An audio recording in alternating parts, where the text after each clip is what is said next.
दोस्तों नमस्कार। दोस्तों, भारतीय लोकतंत्र की खूबसूरती यही है, चाहे आप 500 वोट से जीतें या 5 लाख वोट से जीतें, जीत जीत ही होती है।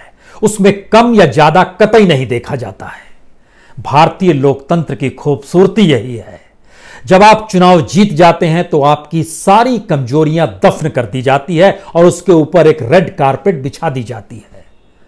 भारतीय लोकतंत्र की सबसे बड़ी खूबसूरती यही है कि सत्ता में रहते हुए चाहे इस देश की अर्थव्यवस्था से आपने खिलवाड़ किया हो, चाहे युवाओं के भविष्य से खिलवाड़ किया हो, चाहे आपने शिक्षा प्रणाली और हेल्थ इंफ्रास्ट्रक्चर से खिलवाड़ किया हो, चाहे आपने कुछ भी ना किया हो इस देश को चलाते वक्त, लेकिन आप चुनाव जीत जाते हैं तो फिर जो भी आप कहेंगे उसे हर कोई सच मान लेगा।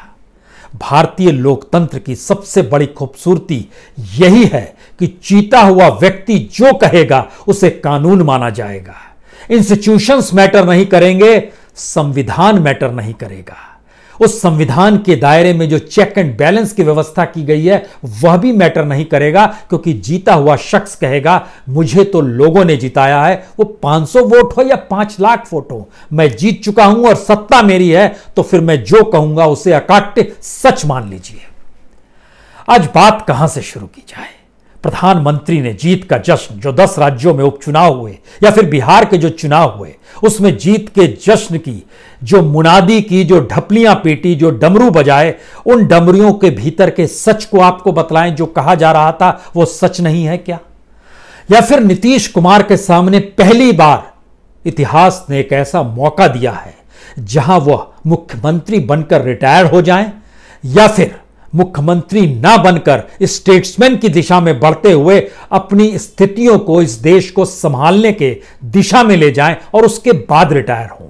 यानी एक रास्ता मुख्यमंत्री पद का है जो धीरे धीरे आपको उपराष्ट्रपति या राष्ट्रपति पद तक ले जा सकता है। एक रास्ता सत्ता को छोड़ते हुए एक नई परिस्थितियों को पैदा करने का है, जिसमें हम मुख्यमंत्री नहीं बनेंगे बल्कि विपक्ष को ही सौंप देंगे कि आप ही मुख्यमंत्री बन जाइए, अब हम इस देश को संभालेंगे, क्योंकि इस देश के भीतर के सच को हमने बहुत नजदीक से देख लिया है।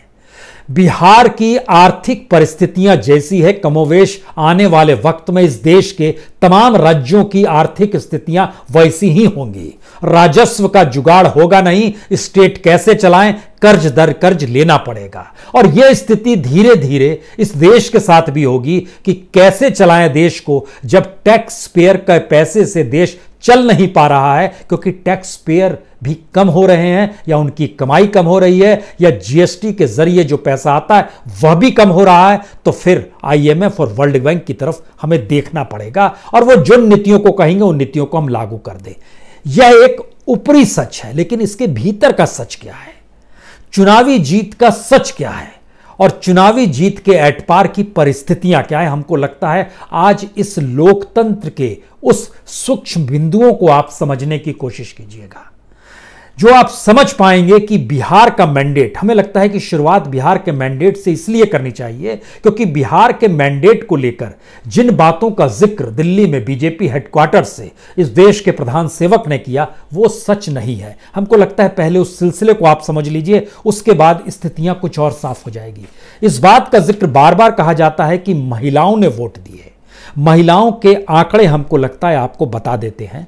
अपर कास्ट में जो जातियां, चाहे ब्राह्मण हो, राजपूत हो, भूमियार हो, या इसके अलावे जो अपर कास्ट की महिलाएं होती हैं, उन्होंने 59% वोट एनडीए को दिया, यानी बीजेपी और नीतीश कुमार को दिया। महागठबंधन को सिर्फ 12% वोट दिया, लेकिन अदर्स को 29% दिया। अब इसके बाद आइए उन महिलाओं को देखना शुरू करते हैं जिन महिलाओं के जरिए आप समझ पाएंगे कि ये अलग अलग कास्ट के हिस्से में भी है। मसलन मुस्लिम महिलाओं को लेकर कहा गया था कि 3 तलाक का जो सवाल था, उनके भीतर की जो उलझने थी, उसे राहत किसने दी? बीजेपी ने दी। और यह सवाल बिहार के भीतर भी गुंजाया गया, लेकिन मुस्लिम महिलाओं ने जो वोट किए सिर्फ 6% वोट बीजेपी और नीतीश कुमार को दिए, 74% वोट महागठबंधन को दिए। यह मैसेज क्या है? लगभग 20% बाकियों को भी दिए। दलित महिलाओं के भीतर का सच यह है कि 33% ने अगर बीजेपी और जेडीयू को वोट दिया है, तो 24% ने महागठबंधन यानी कांग्रेस और आरजेडी को वोट दिया है, और 43% ने दूसरे उम्मीदवारों को वोट दिया है। वो उम्मीदवार एलजेपी यानी उस चिराग पासवान का हो सकता है, कुशवाहा का हो सकता है, मायावती का हो सकता है, ओवैसी का हो सकता है। वह वोट 43% वहां चले गए हैं। यादव कम्युनिटी से जुड़ी हुई महिलाओं ने सिर्फ 5% वोट दिए हैं कांग्रेस और जेडीयू को, और 82% महिलाओं ने वोट दिया महागठबंधन को, 13% ने अदर दिया। ये मैसेज क्या है? और जो ओबीसी या अदर्स आएंगे, जो यादव माइनस ओबीसी में आएंगे, तो 63% ने अगर एनडीए को दिया तो सिर्फ 18% ने महागठबंधन को दिया। ये मैसेज क्या? और ओवरऑल जब लेकर आएंगे, सारी महिलाओं को एक साथ ले आएंगे, तो 38% ने बीजेपी और जेडीयू को दिया, और 37% ने राजद यानी आरजेडी और कांग्रेस को दिया, या उस गठबंधन को दिया। यानी बटी हुई स्थिति है, और बटी हुई स्थिति भी बराबर की स्थिति, और उसमें भी समाज को बांटा गया है कि अपर कास्ट जो है किस पॉलिटिकल पार्टी के नजदीक है, दलित मुस्लिम किसके पक्ष में है, यादव किसके साथ है, कुर्मी किसके साथ है। इस स्थिति में एक फ्रेगमेंटेशन बिहार के भीतर में, इलेक्शन के भीतर में यह उभर कर आता है कि वोटिंग जो है बटी हुई है। तो कौन था वोटर जिसने वोट दे दिया, और कौन सी स्थितियां थी जिसमें जश्न मनाने की जरूरत पड़ेगी, जब देश की स्थिति हम लोगों की आंखों के सामने रेंग रही है, चाहे वो सामाजिक तौर पर हो, आर्थिक तौर पर हो। ये महिलाओं के संदर्भ में सिर्फ पहली बात थी। यहीं से ये बात शुरू होती है कि दरअसल देश के भीतर में परसेप्शन की लड़ाई होती है। वो परसेप्शन इंफ्रास्ट्रक्चर को लेकर भी होता है, वो परसेप्शन डेवलपमेंट को लेकर भी होता है, और वो परसेप्शन संघर्ष करने वाली पॉलिटिकल पार्टी का भी होता है। लेकिन नया परसेप्शन यह है चुनावी जीत में लोकतंत्र को जीने का। जैसे ही आप जीत जाते हैं, आपने जो काम नहीं किए हैं वो कोई मायने नहीं रखते हैं। नीतीश कुमार 15 साल से बिहार को ऐसी स्थिति में क्यों नहीं ला पाए जहां प्रति व्यक्ति आय बढ़ जाए, जहां पे कोई इंडस्ट्री आ जाए, जहां पे एजुकेशन सेंटर्स काम करने लगे, जहां पे डिग्रीधारी युवाओं को नौकरी मिलने लगे, जहां पे कॉरपोरेट्स के लिए इन्वेस्टर्स के तौर पर बिहार सबसे बेहतरीन जमीन हो। कोई जरूरत नहीं है, सारी चीजें ढक गई, क्योंकि वह हो सकता है दोबारा मुख्यमंत्री बन जाए।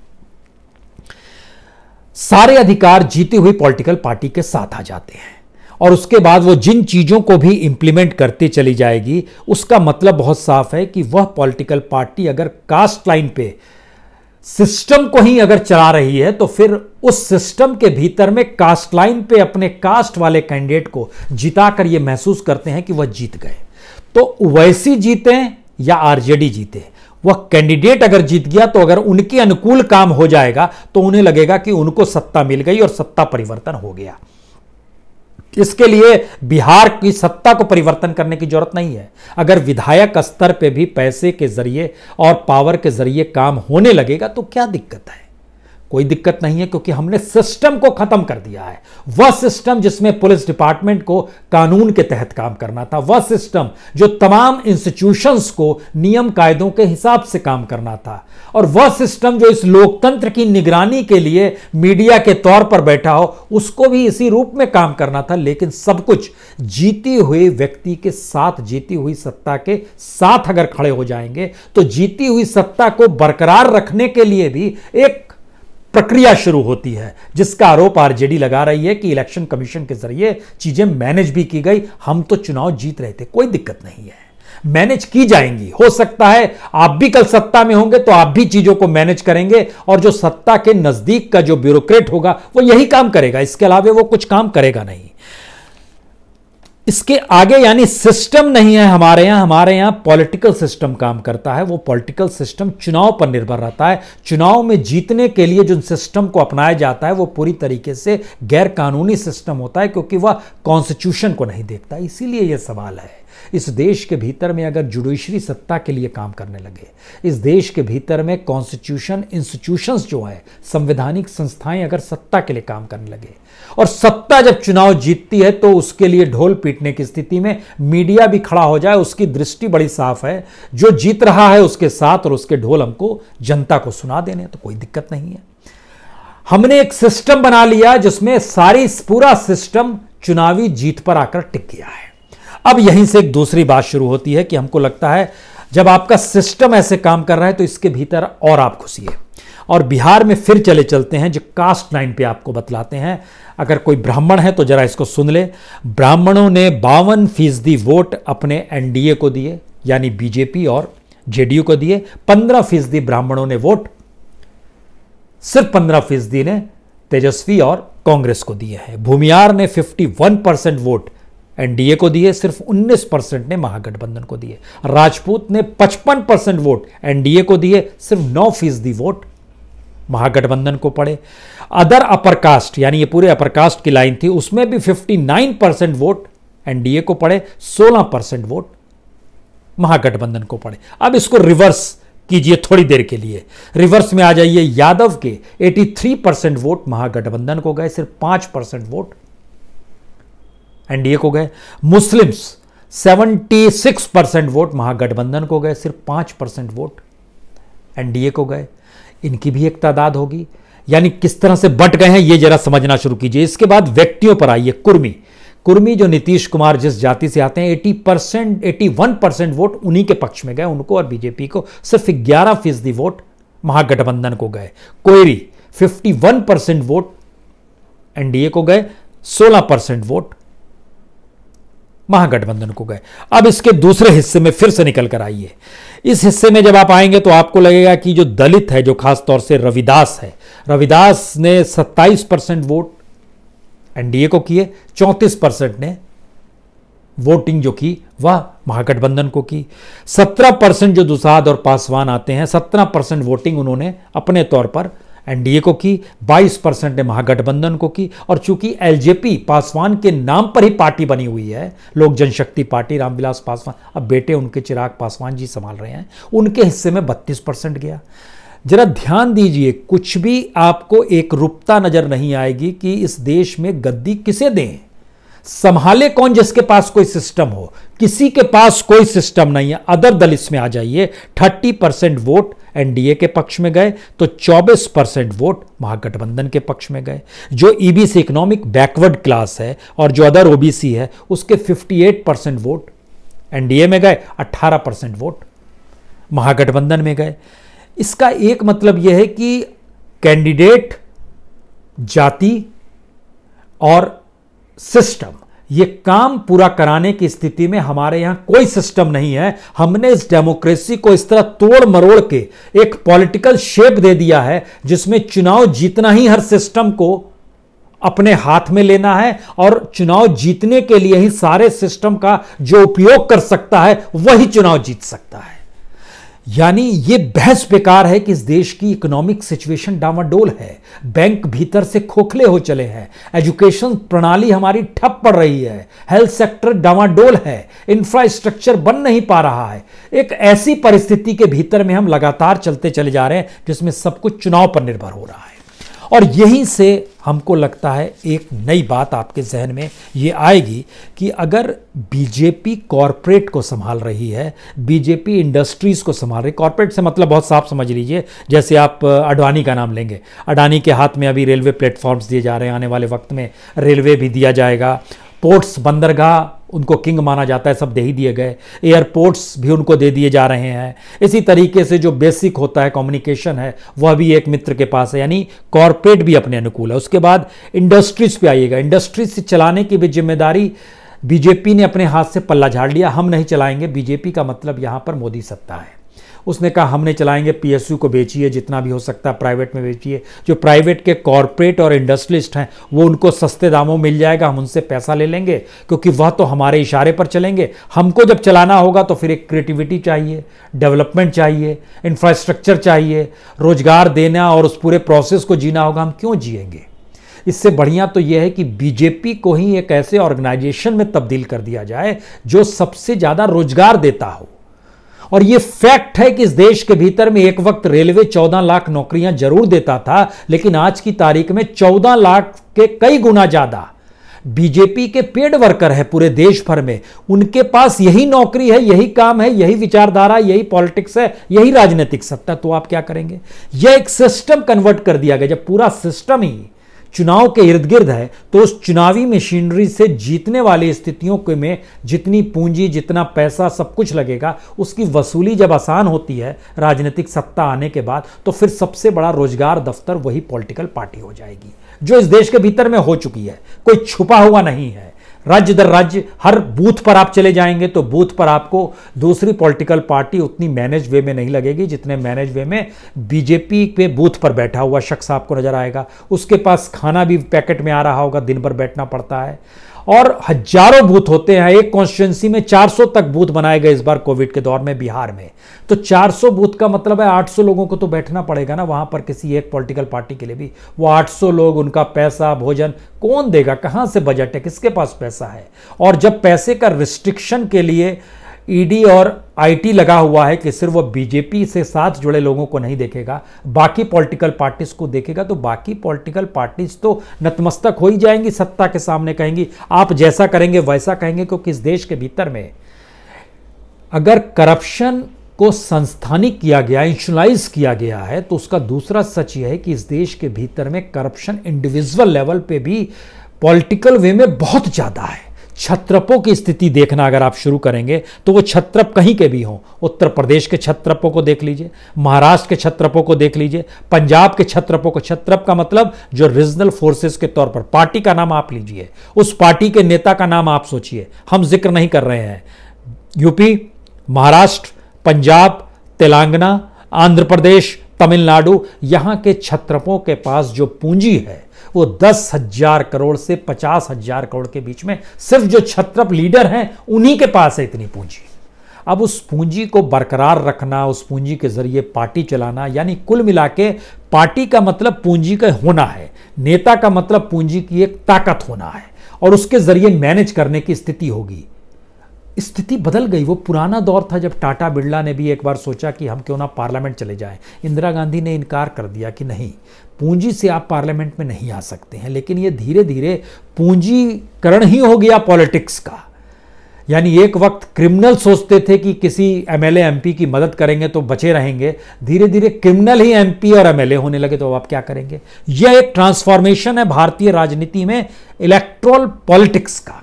और उस दिशा में हम चुनावी जीत के जश्न को मनाएं बीजेपी हेडक्वार्टर में खड़े होकर, या फिर बिहार के जमीन के भीतर में कहें कि हम जीत गए और तुमने मैनेज कर लिया, ये सारी छोटी बातें अब हो गई हैं, क्योंकि ये सारी बातें बहुत ट्रांसपेरेंट है।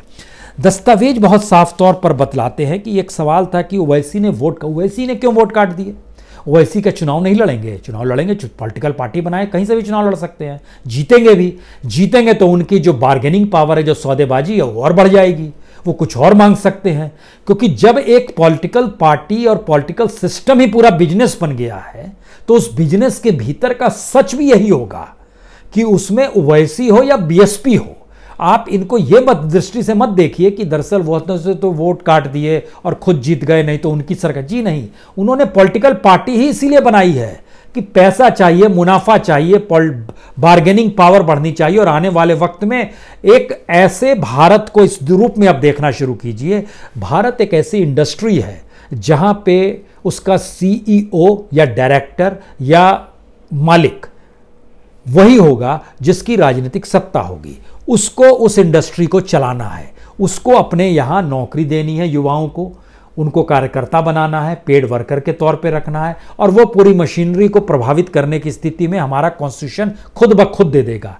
यानी अभी तक जो लोग ये सोचते हैं कि भारत एक लोकतांत्रिक देश है, भारत एक संविधान के मार्फत चलने वाला देश है, और हम लोग ये मानकर चलते हैं कि दरअसल इसके अलावा क्या हो सकता है, लेकिन जरा इसके भीतर की ट्रांसपेरेंसी को अब देखने की कोशिश कीजिए। जब पॉलिटिकल तौर तरीके ही इस रूप में है कि यह एक पूरा बिजनेस मॉडल है, और उस बिजनेस मॉडल में जिसे प्रॉफिट होगा, तो इसका मतलब यह है कि ओवैसी जो पार्लियामेंट में खड़े होकर बोलते हैं उसका कोई मतलब नहीं है, जो मुस्लिमों को लेकर कहते हैं, या बीएसपी जो दलितों को लेकर कहती है उसका कोई मतलब नहीं है। तो इसका दूसरा हिस्सा आइए, क्या नीतीश कुमार जिन बातों का जिक्र करते हैं विधानसभा में, या गाए बगाए जिस विचारधारा का जिक्र करते हैं, उसका कोई मतलब है क्या? तेजस्वी तो उस बात नहीं कर पाए, लेकिन लालू यादव जिस रूप में करते थे, क्या वो कर पाएंगे क्या? या उसका कोई मतलब है? किसी का कोई मतलब जब नहीं है, और जब विचारधारा गायब है, वैचारिक जमीन गायब है, तो फिर ये एक बिजनेस मॉडल है। लेकिन इस बिजनेस मॉडल के भीतर भी कई मौके ऐसे आते हैं जिसमें अगर संकट को आप समझ गए हैं और अब उसका निदान देश के तौर पर होना चाहिए, तो यह मौका शायद पहली बार नीतीश कुमार के दरवाजे पर खड़ा है। नीतीश कुमार कह चुके हैं आखिरी चुनाव है, अंत भला तो सब भला, और इस दिशा में जाहिर है कम सीटों के साथ मुख्यमंत्री भी बन जाएंगे। लेकिन कुछ दिनों के बाद फिर वो मान लीजिए उनको उपराष्ट्रपति बना दिया जाता है, बीजेपी कहती है हमारा मुख्यमंत्री बन जाएगा, ये एक सामान्य सा रास्ता है। लेकिन नीतीश कुमार कहे कि इस स्थिति में जिसके वोट सबसे ज़्यादा मिले हैं हम उसके हिस्से में जा रहे हैं, क्योंकि वोट आरजेडी और बीजेपी के भीतर में सिर्फ 12,270 वोट का अंतर है। एक को मिले हैं 37.3% वोट, एक को मिले हैं 37.2% वोट, यही अंतर है। लेकिन इस देश की राजनीति को चलाते हुए बीजेपी और कांग्रेस ने देश को ही किस मुहाने पर लाकर खड़ा कर दिया, यह अब क्षत्रपों को ही सोचना होगा क्या, और उन क्षत्रपों को जो कि निजी तौर पर करप्ट नहीं हुए हैं। नीतीश कुमार निजी तौर पर करप्ट नहीं हुए, यह थोड़ा समझना होगा। नीतीश कुमार ने जो पहला 77 में चुनाव लड़ा था, घर की जमीन बेचकर चुनाव लड़ा था, यह भी फैक्ट है। लेकिन इसका दूसरा सच यह भी है कि नीतीश कुमार ने अपनी जमीन को बड़ी करने के लिए अपने साथ खड़े लोगों को झटका भी दिया है। उसमें एक नाम पता नहीं क्यों बार बार जॉर्ज फर्नांडिस का आ जाता है, लेकिन फिर उस राजनीति की पूंछ को पकड़िए और सूंड तक पहुंचने की कोशिश कीजिए। जॉर्ज फर्नांडिस 2006 में जब अध्यक्ष का चुनाव हो रहा था जनता दल यूनाइटेड में, तो जॉर्ज के सामने किसे नीतीश ने खड़ा कर दिया गया था? शरद यादव को खड़ा कर दिया था। और उसके समय के डॉक्यूमेंट हमारे पास हैं, उस बताते हैं जॉर्ज फर्नांडिस को सिर्फ 25 वोट मिले थे, शरद यादव को 413 वोट मिले थे। एक तरफ से गुरु और चेला आमने सामने थे और नीतीश की बिसात थी। फिर आइए 2009 में, चूंकि उस प्रेस कॉन्फ्रेंस को हमने देखा था बड़े नज़दीक से, और उस प्रेस कॉन्फ्रेंस का सच ये था कि रामविलास पासवान का साथ छोड़कर गुलाम रसूल बलियावी शख्स थे, वो छोड़कर जेडीयू में आए थे। और उनको जब शामिल किया जा रहा था तो पीछे जेडीयू के दफ्तर में तस्वीर लगी रहती थी। एक तस्वीर शरद यादव की थी, एक जॉर्ज फर्नांडिस की थी और एक नीतीश कुमार की थी। लेकिन दरकिनार कर दिया गया था जॉर्ज फर्नांडिस को, तो जॉर्ज फर्नांडिस की तस्वीर की जगह जेडीयू का बोर्ड लगा दिया गया था, और वो जेडीयू का बोर्ड उस फंक्शन में बार बार नीचे गिर जा रहा था। महत्वपूर्ण ये नहीं है, महत्वपूर्ण ये है कि जॉर्ज को दरकिनार जो किया गया, और मुजफ्फरपुर की सीट उस समय नहीं दी नीतीश कुमार ने, उन्होंने ऑप्शन क्या सुना, जय नारायण निषाद को दे दी थी टिकट। उसके बाद शरद यादव भी आने वाले वक्त में उन्होंने खारिज कर दिया। शरद यादव की बेटी कांग्रेस से चुनाव लड़ गई। यानी ये साइकिल ऐसी है जिसमें आप किसी को भी खड़ा करके ये नहीं कह सकते हैं ये इस पॉलिटिकल पार्टी का है और इसके साथ कोई विचारधारा जुड़ी, बिल्कुल नहीं कह सकते हैं। लोग लोहिया की बात कर लें, लोग जेपी की बात कर लें, लोग कर्पूरी ठाकुर की बात कर लें, लोग किसी की भी वीपी सिंह की बात करो, किसी की बात कर लें, लेकिन इसका कोई मतलब नहीं है राजनीतिक तौर पर। राजनीतिक तौर पर नीतीश कुमार के सामने इसलिए मौका है क्योंकि इस देश के भीतर में एक वैक्यूम है। पॉलिटिकल लीडरशिप कहां से आएगी किसी को समझ नहीं आ रहा है, और पॉलिटिकल लीडरशिप भारत के भीतर में कम से कम उसी को दी जाती है स्टेट्समैन के तौर पर जो सत्ता को नकार दे। क्या नीतीश कुमार ये हिम्मत कर पाएंगे? वो कह दें कि हम चूंकि एक देश के भीतर की जो सामाजिक आर्थिक स्थितियां हैं और इवन राजनीतिक स्थितियां हैं उसमें जितना जहर इस दौर में घोल दिया गया है, अब हम इसके खिलाफ लड़ाई लड़ेंगे और अब हम दिल्ली की राजनीति करेंगे। हम बिहार से आगे बढ़ रहे हैं, बिहार की गद्दी हमारे समर्थकों के साथ आरजेडी संभाले, जिसे मुख्यमंत्री बनाना है बनाए, हमारा आपको समर्थन है। और अब हम पूरे देश की तमाम राजनीतिक दल क्या उनके पीछे आकर खड़े हो जाएंगे, या फिर वहां भी चीजें बार्गेनिंग की चलने लगेगी? हालांकि यह भी एक सवाल है, लेकिन एक मौका इस देश के सामने जरूर आया है, क्योंकि जब हम एक देश की तमाम स्थितियों को जब एनालिसिस करते हैं और चुनाव को जब देखते हैं, तब यह समझ में आता है कि चुनावी जीत तो सारी कमजोरियों को ढक दे रही है और सारे अधिकार जीतने वाले को दे रही है। तो फिर इस देश में बचा क्या?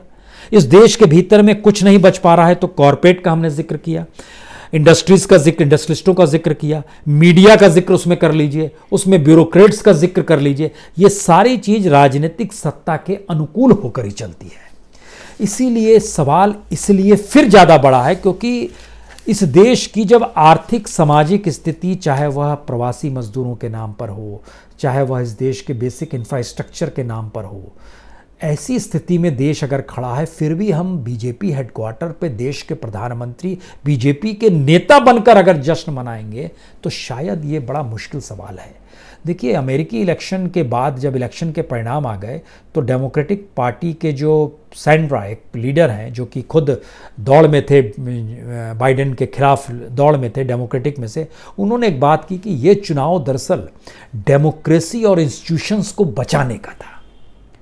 और भारत के भीतर भी अब चुनाव डेमोक्रेसी और इंस्टीट्यूशंस को बचाने का हो रहा है, लेकिन हमारे यहां सिस्टम ही दरअसल डेमोक्रेसी ना हो और इंस्टीट्यूशन ना हो, इसको लेकर पॉलिटिकल जीत हार में कन्वर्ट कर दिया गया है। तो हर की मुसीबत यह है कि वो कैंडिडेट देखे और अपना होता हुआ काम देखे, या फिर वो इतनी बड़ी सोच को, चीजों को इंप्लीमेंट करने की दिशा में सोचे। यह एक सवाल है और शायद इसीलिए हमारे यहाँ अब कोई स्टेट्समैन और लीडर नहीं होता है।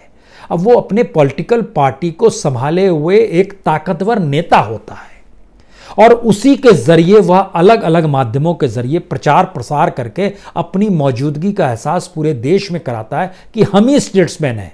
यानी डेमोक्रेसी की परिभाषा जैसे बदली गई, वैसे ही स्टेट्समैन की परिभाषा भी बदलना चाहता है। लेकिन जब हमने आपको बतलाया कि देखिए ये कास्ट के भीतर की स्थिति है, ये महिलाओं के भीतर की स्थिति है, तो फिर कई बातें निकल कर आई। लेकिन इस लकीर के भीतर में नीतीश कुमार एक ऐसे शख्स हैं जिनकी पॉलिटिकल ट्रेनिंग सही मायने में कर्पूरी ठाकुर के साथ हुई। कर्पूरी ठाकुर जो लोग नहीं जानते होंगे, कर्पूरी ठाकुर एक ऐसे नेता और मुख्यमंत्री थे, मुख्यमंत्री रहते हुए भी वो जिस सादगी के साथ रहते थे, वाकई उनकी गंजी फटी हुई रहती थी। जो खादी की गंजी वो पहनते थे, फटे, उनको कोई असर नहीं पड़ता था। उनका बहुत साफ कहना था कि हम किसी भी हालत में राज्य के मुख्यमंत्री अगर हैं तो हम सबसे पिछड़े, हाशिए पर पड़े तबके और जो मुश्किल हालात हैं उसको संभालने के लिए हैं। यह सोच अब नहीं है। अब लेकिन नीतीश कुमार की ट्रेनिंग कर्पूरी ठाकुर के प्रोसेस से हुई है। यहाँ पर एक सवाल आपके जहन में होगा, तब वो कैसे दे सकते हैं उसके हाथ में सत्ता जो जंगल राज संभाले हुए है, और जंगल राज को हमने जिक्र किया था। यहाँ पर फिर ये समझना होगा कि अगर वोटिंग पैटर्न को देखें तो वोट तो कुछ ही सीट का अंतर है, मान लीजिए उधर होते तो इसका मतलब था क्या जंगल राज आ जाता? जी नहीं। एक देश की पूरी परिस्थिति ऐसी जब आप बना देते हैं और उसके भीतर में तमाम परिभाषाएं ऐसे गढ़ देते हैं जिसमें बैंकिंग सिस्टम भी अब आपके लिए नहीं है, वह भी एक बिजनेस मॉडल के तहत चल रहा है। आप चेक भी काटेंगे तो उसमें भी पैसा कट रहा है, आपके अपने पैसे को निकालने में भी पैसा कट रहा है, यह उसका बिजनेस मॉडल है। ठीक इसी तरीके से अगर आपको कहीं पर परीक्षा में नंबर आ गया, एडमिशन लेना है, तो नंबर से एडमिशन नहीं होगा, उसके पीछे उस कास्ट का लेवल होगा, उस धर्म का लेवल होगा, तब आपका एडमिशन एक खास जगह पर हो रहा होगा। अब आप क्या करेंगे? अस्पताल में भर्ती आप इसी रूप, एक सिस्टम ही हमने पूरा जब करप्ट कर दिया है और निजी तौर पर आप खुद करप्ट होते चले जा रहे हैं, तो फिर इसके बाद चीजें संभालेगा कौन? शायद ये चुनाव इसीलिए ऐसे टेस्ट इस देश के लिए था क्योंकि इस देश की मौजूदा स्थिति सबसे डामाडोल परिस्थितियों से गुजर रही है और उसी वक्त इस देश की सत्ता संभाले हुए पॉलिटिकल पार्टी चुनाव जीत जाती है। ये सोचिए जरूर कि इन स्थितियों को कौन संभालेगा, कैसे संभालेगा, क्योंकि एक बड़ा वैक्यूम है। कांग्रेस की चुनावी हार बार बार ये संदेश देती है कि वहां पर जो विधायक हैं वह छोड़ के बीजेपी में चले जाएं, क्योंकि मध्य प्रदेश का चुनाव परिणाम बताता है कि आप छोड़कर भी अगर उस पार्टी में चले गए तो भी आप चुनाव जीत सकते हैं। तो इसका मतलब है जनता में एक निराशा है। जनता के लिए पॉलिटिकल पार्टी का तमगा कोई मैटर नहीं करता है। जो चल रहा है चलने दे वाली स्थिति आ गई है, या जिसका जो काम जिससे बन जा रहा है वही स्थिति आ गई है। यानी हमारी डेमोक्रेसी पॉलिटिकल पार्टी के जरिए और वैचारिक और विचारधारा के जरिए चीजें खत्म हो गई हैं। अब इस देश को वाकई एक कमाऊ इंडस्ट्री के तौर पर देखिए और उसकी लूट कसोट करने के लिए तमाम राजनीतिक दल और जीते हुए लोगों का एनालिसिस कीजिए।